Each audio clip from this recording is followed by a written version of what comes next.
O Jornal AMM de hoje recebe aqui no estúdio o professor doutor titular da cadeira de Direito Tributário da FUMEC e procurador do Estado na área tributária, Antônio Carlos Diniz Murta. Professor, bem-vindo ao estúdio. Agradeço, bom dia. Bom dia. Professor, então, para começar, eu queria que o senhor apresentasse para a gente um panorama geral do Imposto Territorial Rural no país. Rodrigo, eu agradeço a oportunidade de falar um pouquinho sobre essa questão. É importante afirmar que esse tributo, esse imposto, é um ilustre desconhecido.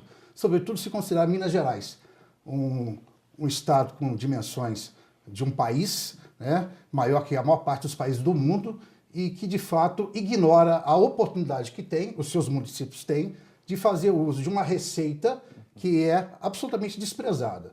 Poucos municípios em Minas Gerais, podemos dizer, por volta de 1/3 no universo de 853 municípios, entendo poucos, até porque os que fazem uso do ITR em toda a sua integralidade fazem uso de forma até inadequada na medida que não mensuram a possibilidade de aumentar a sua receita. Então, de fato, o ITR é um imposto da União Federal, mas os municípios podem aderir a um convênio que lhes permitam ter toda a arrecadação do ITR, porque se não o fazem, obtém apenas 50% da arrecadação, e mesmo esses 50% são subavaliados na medida que a União Federal não teria os meios, ou não tem os meios ideais e efetivos de valorar a terra como os municípios poderiam fazê-lo e arrecadar 100%.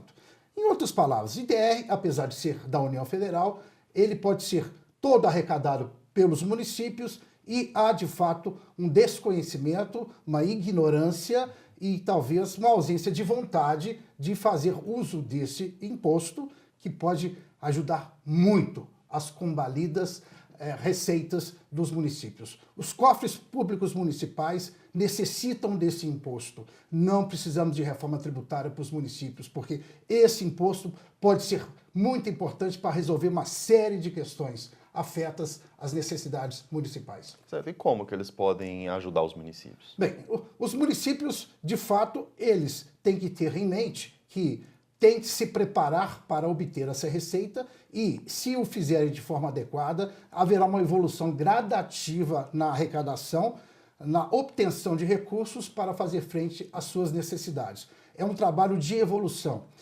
O início da participação na arrecadação total desse tributo se deu em 2007. Está havendo um crescimento na arrecadação, no conhecimento sobre a possibilidade dessa arrecadação, mas pelos números da Receita Federal do Brasil, percebe-se que em Minas Gerais ainda há uma restrição, uma ressalva, ainda existe uma lentidão na ação.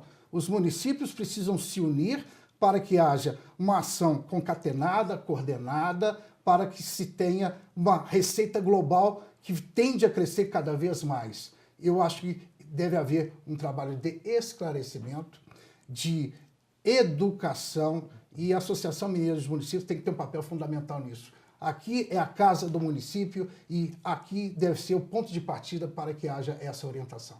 Tá certo, professor. Eu agradeço a presença do senhor aqui no estúdio. Rodrigo, eu que agradeço a oportunidade e, apesar da celeridade desse contato nosso, é importante que eu dê o meu recado aos senhores prefeitos desse estado que gostamos tanto. Os senhores têm que ter atenção especial às oportunidades fiscais que existem aí. E essa oportunidade é uma oportunidade que está às suas mãos. O que falta talvez seja um trabalho de maior divulgação, um trabalho de reflexão, que os senhores devem fazer com aqueles que já aderiram e aprender com isso e buscar junto à Associação Mineira de Municípios, talvez um referencial técnico para dar efetividade à possibilidade de arrecadação maior desse tributo, ou mesmo a arrecadação, que muitas vezes se percebe que ela não existe ou quase não existe. E os municípios merecem muito mais do que têm e os seus cidadãos merecem muito mais do que têm. Então, o dever agora e o desafio agora está com os senhores prefeitos. Eu agradeço. Tá certo. Obrigado, professor. O Jornal AMM fica por aqui. Essa entrevista ainda não acabou. Ela vai continuar no próximo programa com a Valesca Taide, que é mestranda em Direito na FUMEC e professora no Isabela Hendricks. Até semana que vem. E para mais informações, acesse portalamm.org.br.